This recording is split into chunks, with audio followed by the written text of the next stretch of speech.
Es como un rey que preparó el banquete de bodas de su hijo. Envió a sus siervos a llamar a los que...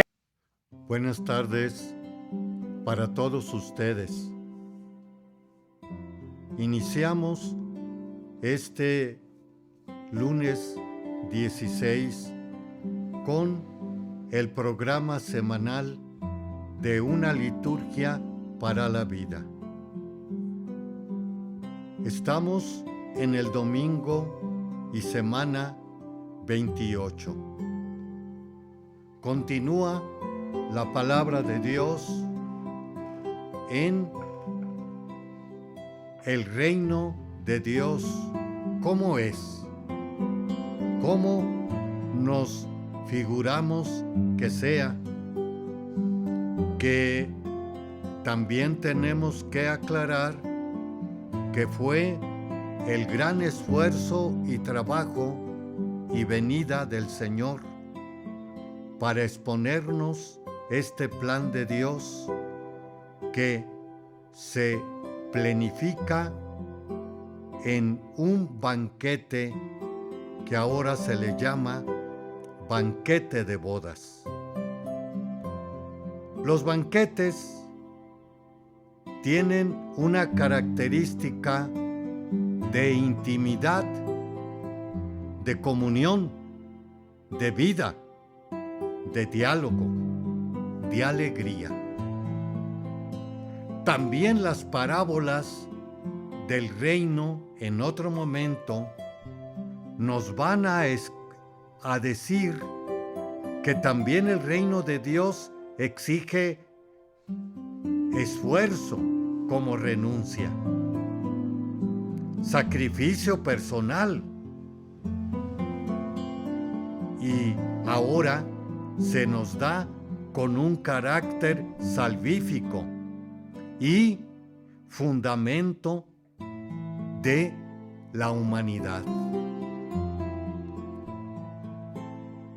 El Evangelio, como la primera lectura, nos está fotografiando o pintando escenas de ese gran banquete escatológico del fin de los tiempos, cuando venga ya la plenitud de este caminar del mundo. Por un lugar nos lo dice Isaías, que habrá con vinos exquisitos y manjares sustanciosos. Y por otro lado también en el Evangelio nos da algo similar, que precisamente el Padre ha preparado un banquete a su Hijo y son invitados donde precisamente están las terneras, como también animales gordos. Todo está preparado para la fiesta. Y hay precisamente otro elemento también principal. Lo dicen las dos lecturas. De nuevo, primera y tercera lectura. Para todos los pueblos. Y en el Evangelio encontramos dos diferencias, que primero son los invitados. Imaginémonos toda una lista para aquellos que son escogidos para este banquete, y al cual precisamente no lo aprecian, no lo tienen bastante entendido. De nuevo, el carácter salvífico y fundamento de la humanidad. está de trasfondo en estos elementos pintorescos de manjares y situaciones materiales y terrenales de nuestro caminar. Y dijeron, uno se fue al campo, otro a su negocio, y los demás les echaron encima a los criados, los insultaron y los mataron. El rey dijo, está preparado, salgan a los cruceros de los caminos y conviden al banquete de bodas a todos los que encuentren. Y se llenó en la sala de buenos y malos. ¿Qué nos quiere decir aquí con esto? Pues lo que nos quiere decir viene siendo, por un lado, los primeros invitados de la lista. Y nos lo aclara al principio del Evangelio. Jesús les habló a los sacerdotes y a los ancianos del pueblo, los principales. Jesús ya está en Jerusalén y están estire y afloje con ellos, que a la vez son los que lo van a entregar al Sanedrín y le van a acusar, como ya lo tenemos claro allá por Semana Santa, en el Viernes Santo y el Domingo de Ramos, cuando se lee la pasión de nuestro Señor Jesucristo. A ellos les dice, pero ellos a la vez son los guías del pueblo, que precisamente no han hecho caso de en un primer momento los criados, los profetas, otro número de criados, diríamos hoy los apóstoles y su Hijo, nuestro Señor Jesucristo, que precisamente nos da la aclaración Él: yo soy el camino, la verdad y la vida. Y podemos nosotros verlo en que, por un lado, está en que los criados no hicieron caso. Me voy a mi trabajo, tengo un negocio, otro se fue al campo. Y aquí está otra situación a aclarar.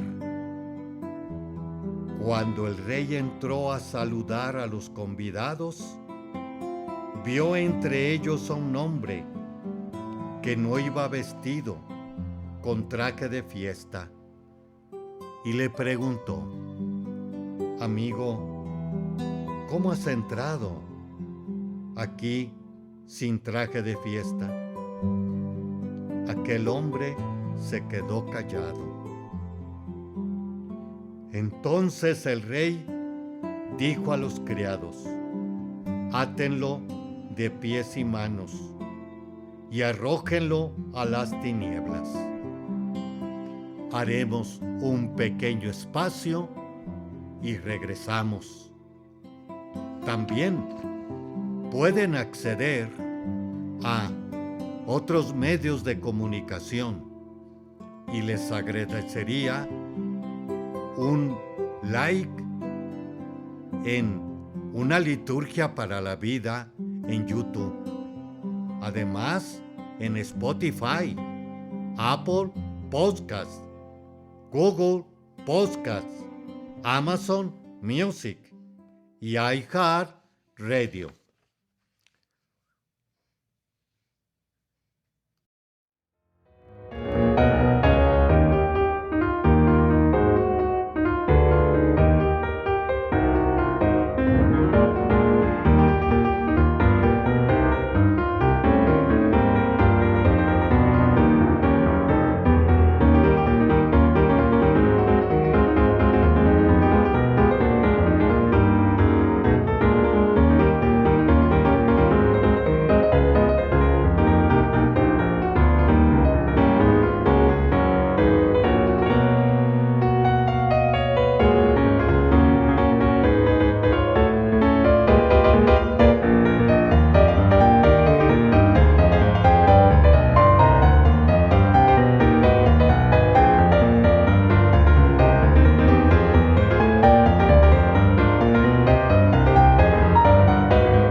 Continuamos con este siguiente segmento de una liturgia para la vida. Estamos hablando acerca del Evangelio de ayer, domingo 28, que nos habla de la boda a la cual los invitados no quisieron ir debido a su trabajo como también a su negocio.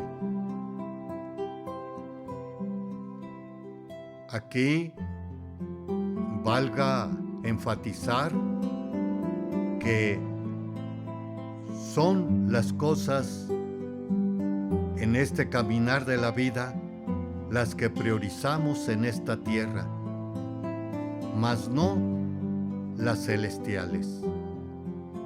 Y nos ayuda mucho la figura de la primera lectura, que nos habla acerca de el monte.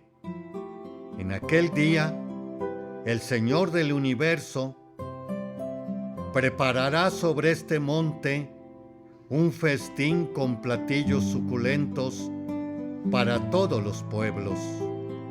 Isaías 25:6.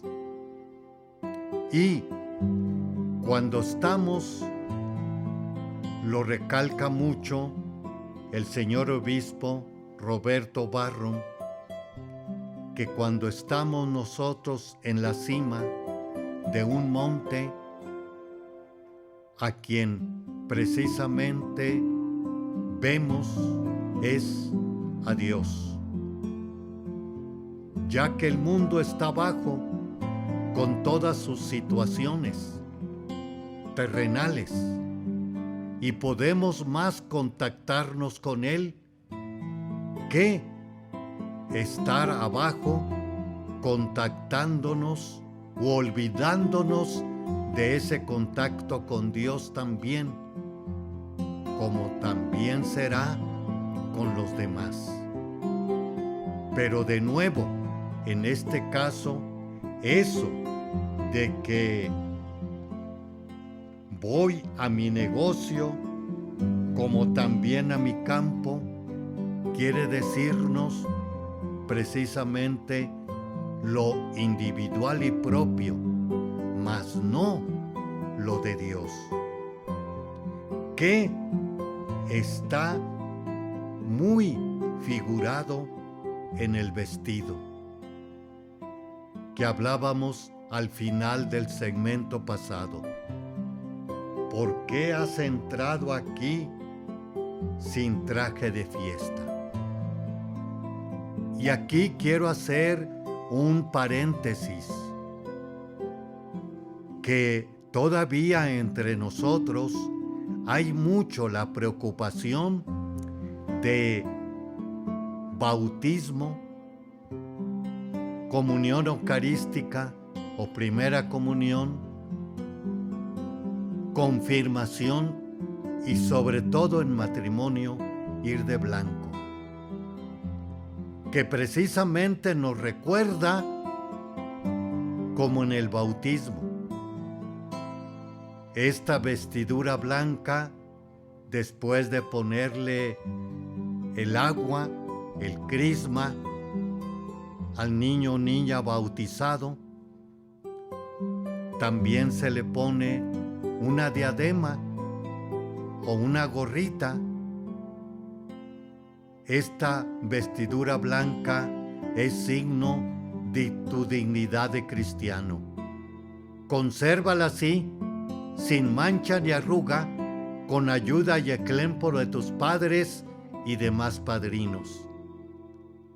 Demás padrinos que van a estar creciéndolo en ello. Fe que se basa en amar a Dios y amar a sus hermanos. En la comunión eucarística, en la confirmación. Esa es la idea que se tiene de ese vestido de bodas, que también nos lo está más aclarando Pablo en la segunda lectura de los Filipenses. Y dice: yo sé lo que es vivir en pobreza y también lo que es tener de sobra. Estoy acostumbrado a todo. Lo mismo a comer bien que a pasar hambre. Lo mismo a la abundancia que la escasez. Entonces, hay que tener un equilibrio en todo, porque no siempre vamos a estar en abundancias, sino también otras tantas habrá también de escasez. Y es cuando precisamente nos lo aclara de nuevo Pablo: todo lo puedo, unido a aquel que me da fuerza. Dios, para poder un poco ir más allá de lo material, como también les va a decir en la multiplicación de los panes: ustedes me buscan por el pan que se acaba. Busquen el pan que no se acaba. Entonces, pues estos son varios tips, varias luces que se nos da para este caminar de la vida, de no quedarnos únicamente estratificados en este mundo, sino ver más allá, donde de nuevo la parábola de esta ocasión tiene el carácter salvífico y fundamento de la dicha de la humanidad o la felicidad. También la primera lectura nos da otro elemento bastante importante que hay que superar y hay que tenerlo presente. Y nos dice: Él arrancará de este monte el velo que cubre el rostro de todos los pueblos, el paño que oscurece a todas las naciones. ¿Cuál es ese? La muerte para siempre.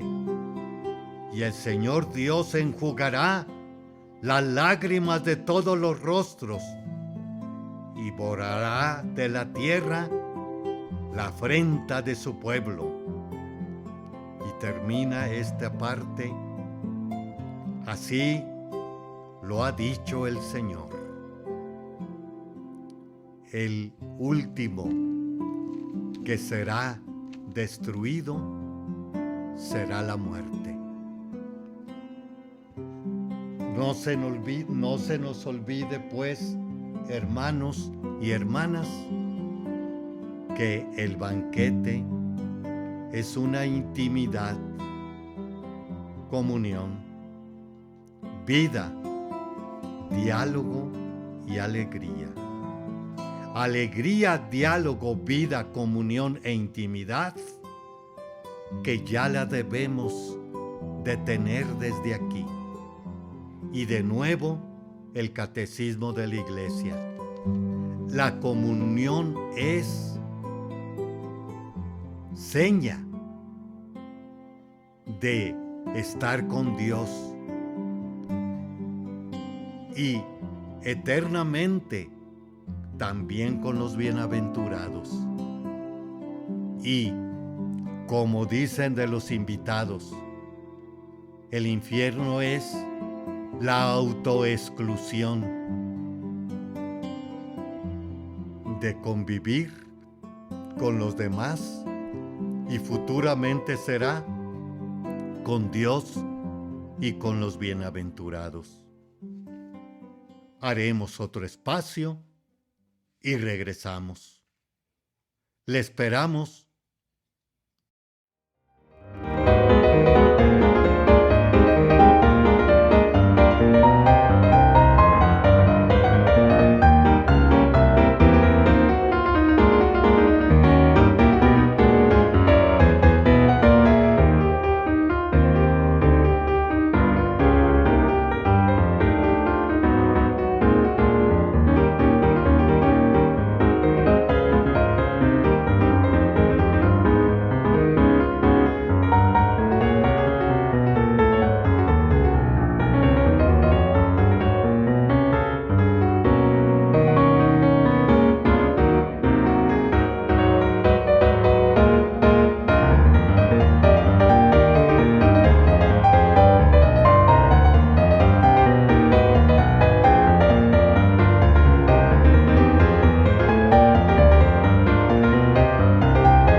Continuamos en este siguiente segmento de una liturgia para la vida.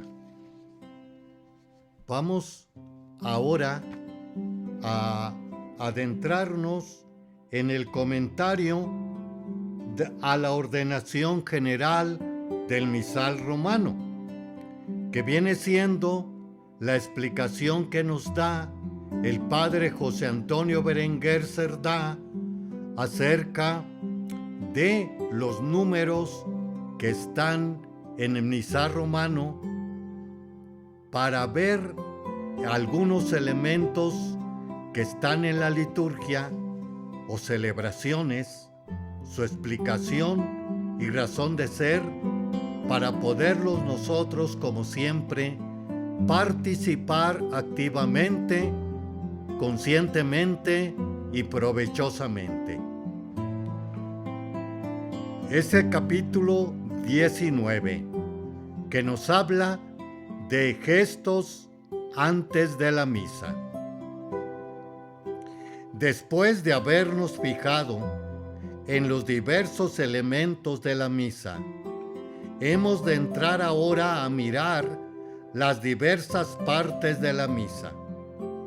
Pero antes, conviene detenernos en las últimas líneas del número 16, que nos dice: todas las acciones sagradas, cualesquiera obras de la vida cristiana, se relacionan con ella, proceden de ella y a ella se ordenan. De las acciones sagradas ya hablamos al explicar ese número. También dijimos algo de las obras de la vida cristiana, pero vamos a detenernos ahora un poco más. Cualquiera obra de la vida cristiana se relaciona con ella, con la misa, proceden de ella y a ella se ordenan. El cristiano es cristiano en todo momento, del mismo modo que somos siempre personas humanas. No lo somos a ratos. No nos podemos quitar el uniforme de cristiano, porque no estamos de servicio, y eso implica toda la vida, todo el ser, siempre y en toda circunstancia y momento soy cristiano. Sí, todo lo que somos y hacemos se relaciona con la Eucaristía. Pensemos un poco en lo que hacemos antes de la misa. Trabajar. Dios puso al hombre en el jardín del Edén para que lo cultivara y guardase. Génesis 2:15. Y después del pecado le dijo: comerás el pan con el sudor de tu frente. Génesis 13:19. Con el trabajo, el hombre hace su vida y colabora en la obra de Dios. Trabajo profesional, de casa, de la propia formación, que incluye la parte de alimento y descanso, entendido lo que ahora llamamos también tiempo de ocio. Nada escapa a nuestro ser cristiano y todo tiene una orientación: ser el pan y el vino que se hace ofrenda con Cristo en la Eucaristía. Todo mira a la Santa Misa. ¿Cómo colaboro, miro y hago mi trabajo? Forma parte de la gloria de Dios y redención del mundo. Ayunar. El ayuno eucarístico, no comer ni beber durante la hora antes de la misa. Recordemos que el agua natural y las medicinas necesarias no rompen el ayuno. Es un signo mínimo, pero es un signo profundo. Ayunarán cuando les arrebatan al esposo, dijo el Señor Jesús. Significa, pues, el deseo del encuentro con Cristo, al que la Iglesia, cada uno de nosotros, ama con amor esponsal, como Cristo la ama a ella. No excluye el signo de respeto a Jesús en la Eucaristía, pero es sobre todo una llamada a la viveza del amor. ¿Cuidamos este ayuno? ¿Qué significa su olvido? Escuchar las campanas. No hago comentario. Solo traduzco una inscripción que se encuentra en latín en la antigua campana. Mi voz es la voz de la vida. Les llamo a la celebración. Vengan. Alabo al Dios verdadero. Convoco al pueblo. Reúno al clero. Lloro a los difuntos. Ahuyento la nube. Adorno las fiestas. Caminar hacia la iglesia, templo y asamblea como la de Maús. Voy al encuentro con otros que van, me cruzo con los que no van y a todos los llevo en el corazón. Todos los presentaré al Señor. Voy al encuentro del Señor y los hermanos. Si camino así, ¿qué sentido tendrá la procesión de entrada de la misa? Saludar. Los saludos del encuentro. Abro mi corazón al prójimo. Lo acojo con actitud de darme a él. Como si no voy a celebrar la Eucaristía. entrar en la iglesia, santiguarme, renovación del bautismo, renuevo, reactivo aquella primera entrada a través de la señal de la cruz. Así puedo ser asamblea eucarística, iglesia orante, oferente, que entiende la cruz de Cristo en la propia vida y se une a la ofrenda de su sacrificio en el altar. Si entro así, con esa carga en el corazón, ¿podré olvidar la presencia de Jesucristo en el sagrario? ¿Ponerme a hablar de cualquier cosa en lugar de buscar el silencio, como decíamos en el número anterior? ¿Que me dispone el encuentro del Señor y no respetar el silencio que necesitan los demás? Ese quehacer de mi vida entera va orientado a la Santa Misa. Hasta aquí este número de Invitados a tu mesa. Comentario a la ordenación general del misal romano. Haremos un espacio y regresamos. Pueden también acceder a Spotify, Apple Podcasts, Google Podcasts, Amazon Music como iHeartRadio. Les agradecería una inscripción como también un like para poder cada vez más llegar estas líneas a los corazones de buena voluntad. Regresamos en unos momentos. Le esperamos. Habían sido invitados a la boda, pero no quisieron venir.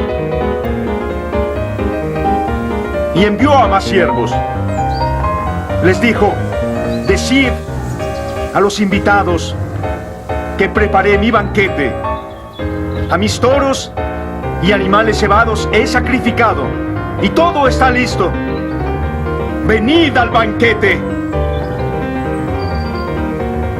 Pero no hicieron caso y se fueron, uno a su campo y otro a su negocio. Los restantes se llevaron a los siervos, los maltrataron y los mataron.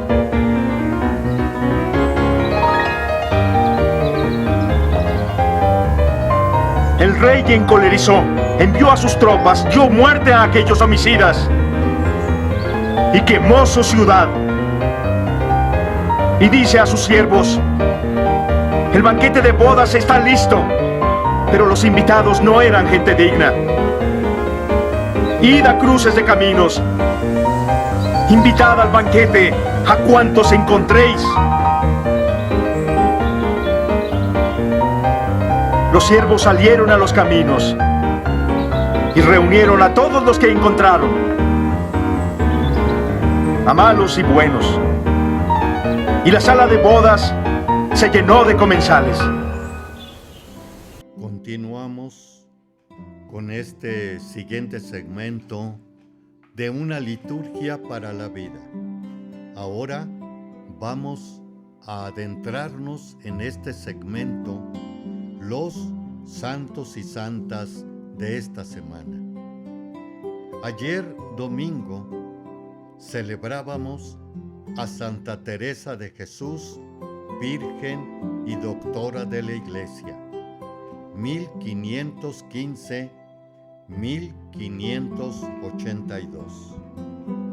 Teresa de Cepeda y Ahumada nació en Ávila, España, de familia de ascendencia judía.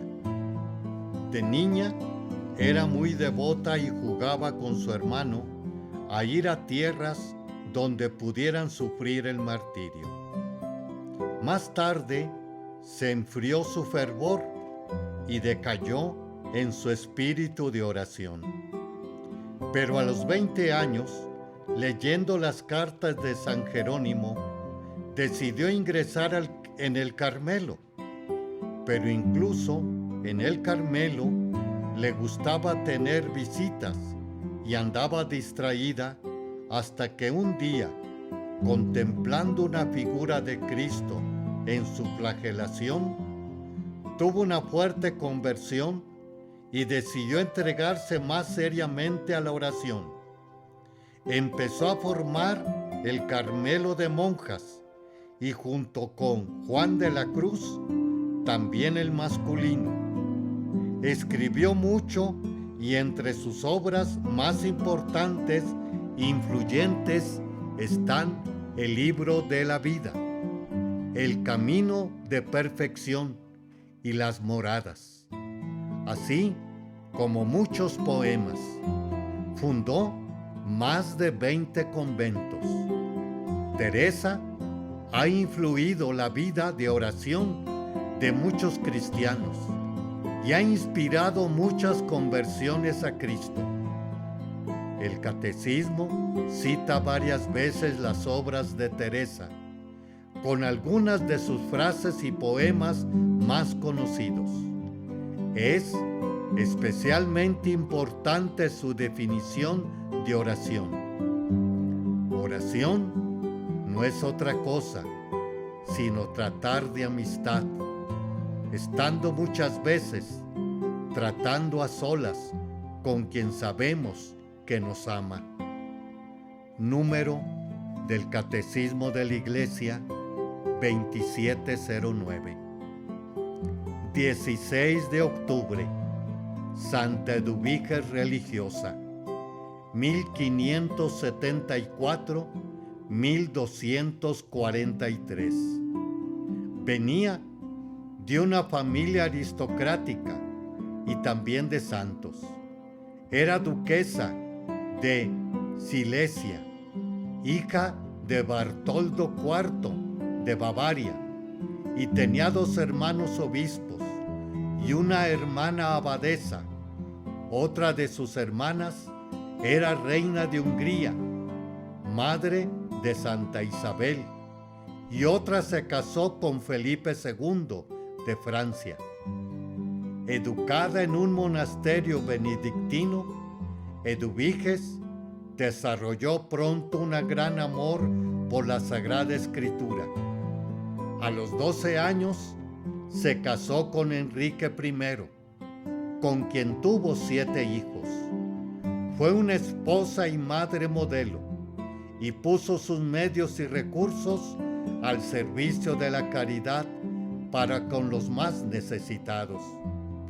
Convenció a su esposo para que fundara un monasterio cisterciense y allí se retiró a la muerte de éste, aunque ella nunca fue monja. A pesar de todas sus posiciones, recursos y prestigio familiar, Eduvige se distinguió por su gran humildad, sencillez, desprendimiento, seguimiento al ejemplo del vaciamiento de Cristo. Su vida es reflejo de la bienaventuranza de la que nos habla el Catecismo. Las bienaventuranzas revelan un orden de felicidad y de gracia, de belleza y de paz. En el mismo día 16, Santa Margarita María Alacoque, Virgen, 1647-1690. Margarita tuvo una vida difícil. Nació en una familia de clase media francesa, pero su padre murió cuando ella solo tenía 8 años. La ingresaron en la escuela de las Clarisas. Desde el primer momento se sintió atraída por la vida de las religiosas. pronto contrajo una enfermedad reumática que lo obligó a regresar a casa, donde se habían instalado algunos parientes que trataban mal a su madre y a sus hermanos. Contra todos los consejos y presiones de la familia, a los 24 años ingresó en el convento de las monjas de la Visitación. Siempre tuvo problemas de salud y así, con luchas interiores, tuvo revelaciones de Cristo que le invitaban a extender la devoción del Sagrado Corazón. Pero sus superiores se resistían a la idea hasta que por fin una de sus hermanas religiosas, que era amiga suya, fue nombrada superiora de la comunidad y apoyó a Margarita en este esfuerzo. En 1856, el Papa Pío IX estableció su fiesta para la Iglesia Universal y en 1929 Pío XI la elevó a solemnidad. El gran amor de Margarita por el Sagrado Corazón de Jesús fue para ella fortaleza en medio de todas las dificultades de la vida, y su esfuerzo por extender la devoción ha sido una preciosa herencia para toda la Iglesia. De la obra del Sagrado Corazón de Jesús en la vida de los fieles nos dice el Catecismo: la participación en el santo sacrificio nos identifica con su corazón, sostiene nuestras fuerzas a lo largo del peregrinar de esta vida, nos hace desear la vida eterna. Número 1419. 17 de octubre. San Ignacio de Antioquía, obispo y mártir, años 50 al 107. Ignacio fue el tercer obispo de Antioquía, condenado por Trajano a ser conducido a Roma para ser ejecutado allí. De camino, paró en Esmirna, donde escribió 4 importantes cartas a los cristianos de Éfeso, Magnesia, Tralles y Roma. Desde Torbas escribió otras 3 cartas a los fieles de Fidelfía y Esmirna y a San Policarpo.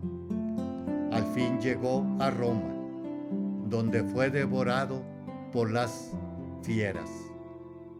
Estas cartas, casi tan antiguas como la propia Biblia, son el testimonio precioso de la fe de la Iglesia primera y ofrecen una importante descripción de la vida de los primeros cristianos. De ella se aprende el profundo amor de Ignacio a Cristo, a la Eucaristía, a la Iglesia, y su fortaleza en la defensa de su fe hasta el final.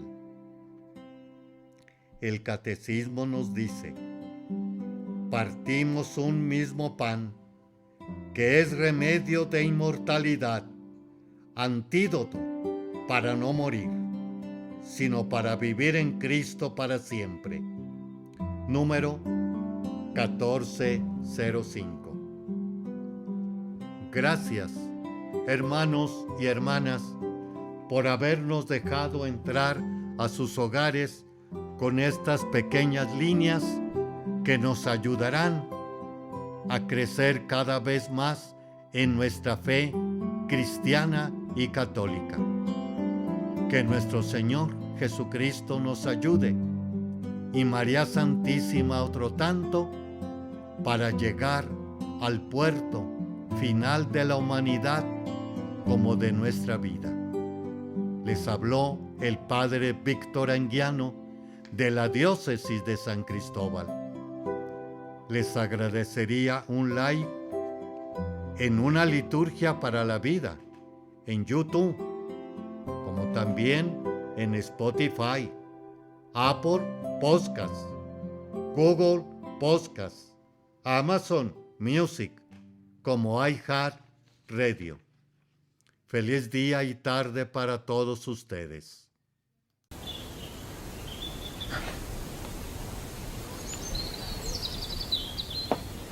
Entró el rey y al ver a los comensales, notó que había un hombre que no tenía traje de boda. Amigo, le dice,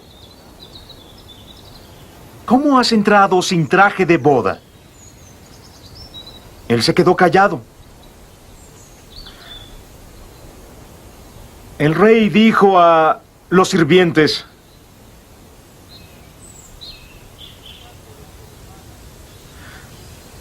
atadle de pies y manos y echadle fuera de aquí, a las tinieblas. Ahí va a ser el llanto